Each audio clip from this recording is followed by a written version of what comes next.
అయినా కూడా వీడికి వచ్చిన తర్వాత నాకు ఒక తృప్తి.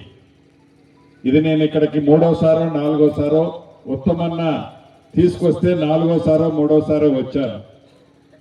అద్భుతంగా తను హౌసింగ్ శాఖ మంత్రిగా ఉన్నప్పుడు ఒక రోల్ మోడల్గా ఒక అద్భుతమైన కాలనీ ఆనాడు తన శాసనసభ నియోజకవర్గమైన ఈ హుజూర్ నగర్ లో 2600 ఇళ్ళు 2160 ఇళ్ళు కట్టించి పేదవాళ్ళకి ఇవ్వాలని ఒక మహా సంకల్పంతో పనిని మొదలు పెడితే భూమి కూడా రెవెన్యూదో ప్రభుత్వంతో కాకుండా సుమారు 100 ఎకరాల భూమి, ఆ 100 ఎకరాల భూమి ఎండోమెంట్ డిపార్ట్మెంట్ అంటే దేవాదాయ శాఖ భూమి అయితే ప్రభుత్వం నుంచి దేవాదాయ శాఖకి డబ్బులు కట్టించి ఆ భూమిని హౌసింగ్ శాఖకి బదలాయించుకొని హౌసింగ్ శాఖలో ఫస్ట్ బేస్ లో 2160 ఇళ్ళు స్టార్ట్ చేశారు.